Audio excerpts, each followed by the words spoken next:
Kalau orang barat mengatakan the time is money, waktu adalah uang, maka menurut kita orang Islam, waktu itu lebih mahal dari uang. Kenapa demikian? Karena uang itu bisa pergi dan bisa datang. Uang itu bisa pergi dan bisa datang kembali. Uang kita habis, besok kita bisa cari lagi, bisa kembali lagi uang itu. Berbeda dengan waktu. Waktu itu sekali lewat, gak mungkin kembali lagi. Gak mungkin kembali lagi. Sampai kapanpun waktu itu. Jadi waktu itu kalau sudah lewat gak mungkin kembali lagi. Sampai kapanpun gak akan kembali. Berbeda dengan harta, berbeda dengan emas. Sekali hilang waktu gak bisa kembali. Sehingga sering kita temukan di dalam agama kita, di dalam nas-nas Al-Quran, Allah bersumpah dengan waktu. Dan itu bukan satu dua, banyak ayat Allah bersumpah dengan waktu. Wal asri, demi apa? Waktu. Wad duha, demi waktu duha. Wal laili, demi waktu malam. Wan nahari, demi waktu siang. Kenapa Allah bersumpah dengan waktu? Salah satu tujuannya adalah untuk menjelaskan kepada kita bahwa waktu adalah sesuatu yang spesial. Waktu adalah sesuatu yang istimewa. Di dalam sebuah ayat Al-Quran, yaitu dalam surat Al-Furqan ayat 62, Allah Azza wa Jalla berfirman menjelaskan kenapa Allah menciptakan waktu. Allah berfirman, wa huwa alladhi ja'ala al-laila wan-nahara khilfah. Dialah Allah yang menjadikan malam dan siang silih berganti. Sekarang siang, nanti adzan maghrib datang apa? Malam. Besok subuh datang siang, silih berganti. Untuk apa? Mengapa Allah subhanahu wa ta'ala mendatangkan waktu siang malam silih berganti? Liman arada an yadzakkara, agar kita mengambil pelajaran. Au arada syukura, dan agar kita mensyukuri waktu tersebut. Untuk apa Allah ciptakan waktu? Satu, untuk diambil pelajarannya. Yang kedua, untuk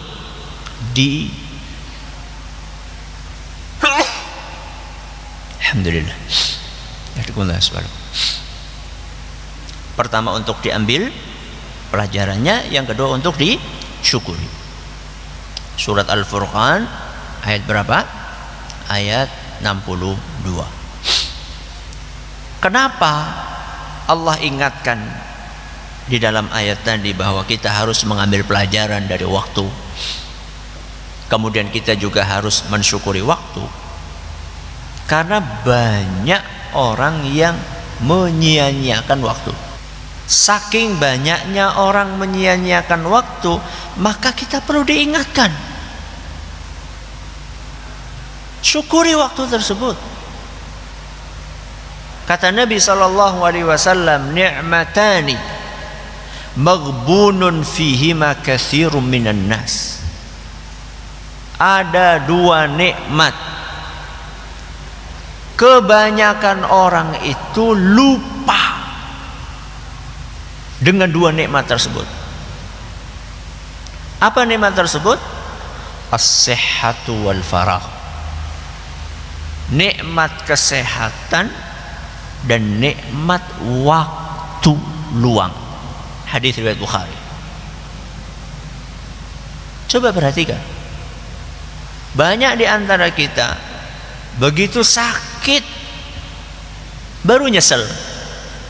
Kenapa dulu ketika sehat saya nggak banyak ibadah ini, ibadah itu. Begitu kesehatan turun, mata mulai berkurang, mata mulai rabun, susah baca, baru ya Allah, kenapa dulu ketika mata saya sehat saya nggak baca Al-Quran dengan banyak, sekarang susah baca Al-Quran. Ketika tubuh kita sudah berkurang kekuatannya, muncul penyesalan. Ya Allah, kenapa dulu ketika tubuh saya masih kuat saya nggak banyak beramal? Kenapa saya nggak berhaji? Kenapa saya nggak melakukan perbuatan-perbuatan baik? Sekarang saya nggak kuat fisiknya. As-sihhatu, kesehatan. Yang kedua al-faraq, waktu luang. Betapa banyak di antara kita menunda-nunda waktu, menunda-nunda pekerjaan. Masih ada waktu besok, sekarang mainan dulu. Masih ada waktu nanti, sekarang ngapain dulu. Tahu-tahu deadline datang. Kenapa ini belum selesai? Bukan hanya urusan duniawi, termasuk urusan ukhrawi. Banyak orang nunda-nunda sholat. Begitu mepet, ya Allah, ini waktunya udah mau habis. Nah tadi ketika kosong ngapain aja? Nunda-nunda pekerjaan juga demikian. Tugas-tugas dari kantor, tugas dari sekolahan ditunda-tunda, tahu-tahu waktunya sudah habis, nggak rampung. Tugas pekerjaan di rumah juga demikian. Istri punya pekerjaan yang harus diselesaikan segera. Habis subuh bukannya bergegas setelah zikir, setelah sholat, bukannya bergegas melakukan kegiatan-kegiatan rumah, masih sempat untuk bermain medsos. Tahu-tahu sudah jam 6, sudah jam setengah 7, belum mateng makanan, anak-anak sudah mau berangkat ke sekolah, suami sudah mau berangkat kerja, belum siap apa-apa. Ini gara-gara menunda-nunda pekerjaan. Waktu kosongnya ada, tapi karena banyak yang lupa, akhirnya seperti itulah kejadiannya. Para ulama kita dahulu sangat menghargai waktu. Al-Imam sahabat Nabi SAW Ibnu Mas'ud radhiyallahu anhu, beliau mengatakan, "Ma nadimtu ala syai'in nadami ala yaumin gharabat syamsuhu naqusa fihi ajali wa lam yazid fihi amali." Kata Ibnu Mas'ud radhiyallahu anhu, hari yang paling aku sesali, perhatikan, hari yang paling aku sesali, hari apa? Apakah karena gak dapat info ada pembagian minyak goreng, akhirnya gak kebagian? Dapat info telat, ada pembagian minyak goreng, dapatnya infonya siang-siang, sampai sana sudah kehabisan. Itukah hari yang paling kita sesali? Perhatikan apa hari yang paling disesali oleh Ibnu Mas'ud. Kata beliau, hari yang paling aku sesali adalah hari saat matahari terbenam, umurku berkurang, amalku tidak bertambah. Itu hari yang paling beliau sesali. Hari yang paling disesali oleh beliau adalah hari yang terlewat tanpa tambah amal. Jadi kalau kita aplikasikan, hari yang paling kita sesali harusnya adalah hari yang lewat kita nggak baca Quran, hari yang lewat kita nggak bersedekah, hari yang lewat kita tidak berbuat baik kepada orang tua kita, hari yang lewat kita tidak mengucapkan salam, tidak tersenyum, tidak belajar agama. Itulah hari yang seharusnya paling kita sesali. Bukan hari yang kita nggak dapat duit, nggak dapat bagi-bagi gratis, nggak dapat ini, nggak dapat, bukan itu ya. Itu penuturan dari siapa? Dari Ibnu Mas'ud. Makanya beliau sangat nggak suka sama orang yang nganggur. Apa? Nganggur. Kata beliau, innila ubghidur rajula an arahu farigha. Aku tuh paling nggak suka ngelihat orang nganggur. Laisa fi syai'in min amalid dunya wala fi amalil akhirah. Tidak ada aktivitas duniawi, tidak ada aktivitas ukhrawi. Masih mending orang yang punya kesibukan macul, masih mending orang yang punya kesibukan jaga apa? Toko. Masih mending orang yang punya kesibukan melihara ternak. Masih mending orang yang seperti itu. Lebih mending lagi kita menyaksikan ada orang, apalagi di bulan Ramadan ini, sibuk dengan apa? Apa ini? Ya tergantung penafsiran jenengan. Donga apa baca Quran? Kalau kayak gini apa? Turunan HP. Mending masih lebih bagus lagi, sibuk dengan baca Al-Quran, sibuk dengan mendengarkan pengajian. Ya. Bagi yang ibu-ibu di rumah, ya, betul-betul menyiapkan yang terbaik untuk anggota keluarganya, sahurnya dan apanya, dan buka puasanya. Itu adalah orang-orang yang disukai oleh Ibnu Mas'ud. Tapi orang Masya Allah pengangguran. Pengangguran sekarang itu tandanya apa? Tandanya gadget di tangan. Itu pengangguran. Kemana-mana bawanya apa? Gadget. Kerja enggak, ngabisin pulsa iya, ngabisin duit iya. Loh Ustaz, kerjanya di gadget. Ya sudah, kalau memang kerjanya di gadget, ya. Jualan apa? Jualan online. Nah. Jadi para ulama kita adalah orang-orang yang sangat menghargai waktu. Syekh Abdurrahman bin Nasir As-Sa'di rahimahullah, yang biasa kita kenal dengan nama As-Sa'di. Beliau kadang-kadang kan keluar rumah gitu ya, ada sebuah urusan, ngelihat ada sekelompok orang pada duduk-duduk ngobrol, ngopi, ya, ngalor ngidul. Ngopinya enggak apa-apa tapi ngobrol ngalor ngidulnya itu loh, ya. Sampai berjam-jam. Ada sebagian wilayah di Indonesia itu kalau sudah masuk ke warung kopi itu bisa berjam-jam. Ada sebagian wilayah di Indonesia seperti itu. Kalau sudah masuk ke warung kopi itu bisa berjam-jam di situ. Ditemani apa? Kopi, koran. Kopi, koran. Korannya itu mungkin sudah hafal 23 halaman isinya apa aja. Ya, Qurannya nggak dihafal, yang dihafal apanya? Korannya. Syekh As-Sa'di pernah lewat, orang-orang pada ngobrol ngalor ngidul nggak jelas gitu ya. Apa kata beliau? Kalau saya bisa beli waktu kalian, aku akan beli. Nek bisa dituku, tapi sayangnya waktu nggak bisa dibeli. Kata beliau begitu. Kenapa? Karena para ulama kita, orang-orang alim, orang-orang ahli ibadah, mereka itu kekurangan waktu.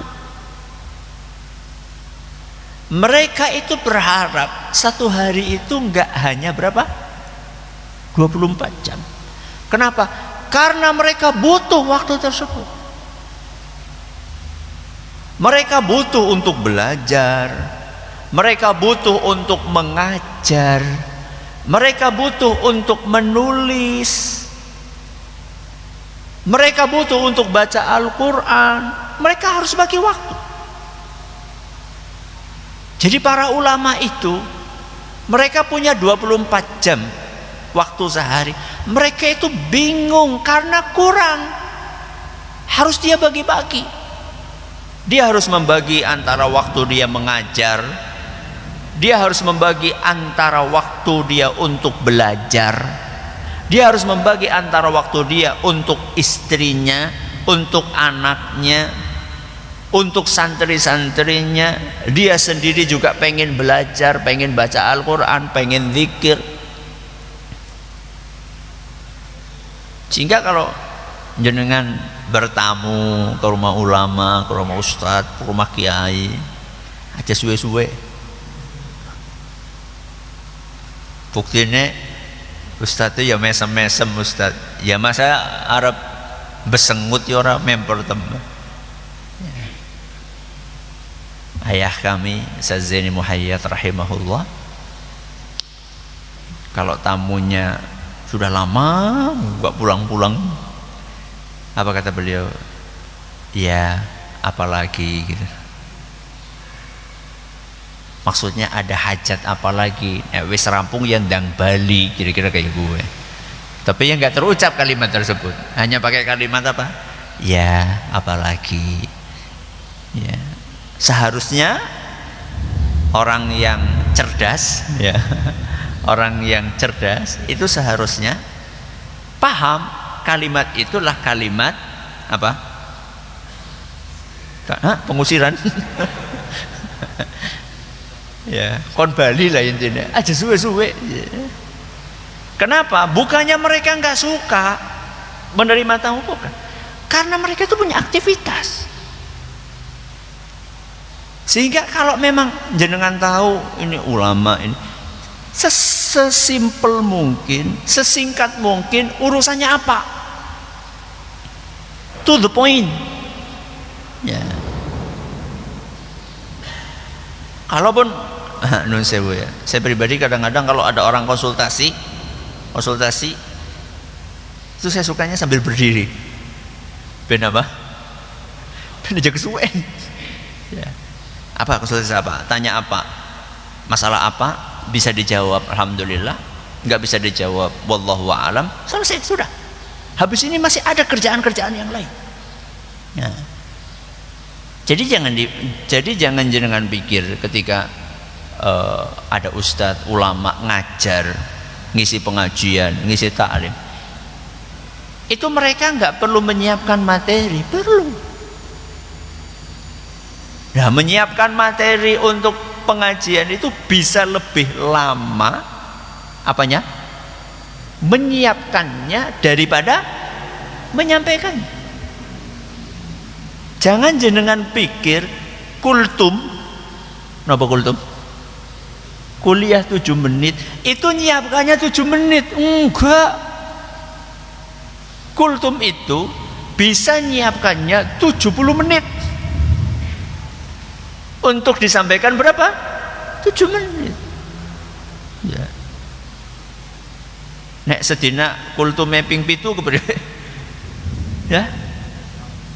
Jadi para ulama kita, mereka adalah orang yang sangat menghargai waktu. Sampai seperti yang tadi kita katakan, Syekh As-Sa'di, apa kata beliau? Kalau saya bisa beli waktu kalian, niscaya aku akan beli waktu kalian. Tapi sayangnya waktu tidak bisa dibeli. Amat disayangkan ketika ada orang kekurangan waktu, ternyata ada orang yang kelebihan waktu. Ini para ulama kita, para ustadz, itu mereka kekurangan apa? Waktu. Sebagian orang kebalikannya, apa? Kelebihan waktu. Buktinya apa? Buktinya itu sibuk dengan apa? Gadget bisa berjam-jam. Katanya apa? Membunuh waktu. Masya Allah, waktu bisa dipateni. Ya Allah, hari ini nih tanggal 1 Ramadan, sudah berapa juz? Hari ini sudah berapa juz? Ya. Tadi waktu nelpon anak tadi di pondok siang, dapat jatah nelpon sepekan sekali 20 menit ya. Jadwal nelpon anak sepekan di pondok 20 menit. Kita iseng nanya, nak, setelah tanya macam-macam, nak, sudah berapa juz? Hari ini sudah berapa juz? Baru 5 juz, Bi. Berapa? Kalau kalian jenengan pinter? Baru 5 juz. Ayo dong, masa kalah sama anak kecil? Ya. Masa kalah sama anak umur 11, 12 tahun? Ya. Jadi mulai sekarang jangan sampai kita membuang-buang waktu. Ini prolog. Ini baru apa? Prolog. Besok insya Allah kita akan mulai masuk ke pembahasan tentang medsos, menimbang-nimbang maslahat dan madorotnya, menimbang-nimbang manfaat dan bahayanya, menimbang-nimbang sisi positif dan sisi negatifnya. Jadi jadwal saya di sini, saya bisanya setengah jam, dari jam 5 sampai jam setengah 6. Jenengan yang sudah terlanjur di sini, maghrib masih sisa setengah jam, ngapain? Baca Quran. Ya, butuhnya kalau apa? HP. Ya. Ada waktu setengah jam sampai apa? Maghrib.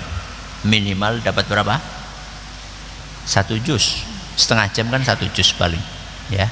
Wallahu ta'ala a'la wa alam. Mudah-mudahan bermanfaat untuk kita semuanya. Terima kasih atas perhatiannya. Mohon maaf atas segala kurangannya. Kita akhiri dengan doa kafaratul majlis. Subhanakallahumma bihamdika asyhadu an la ilaha illa anta astaghfiruka wa atubu ilaik. Wassalamualaikum warahmatullahi wabarakatuh.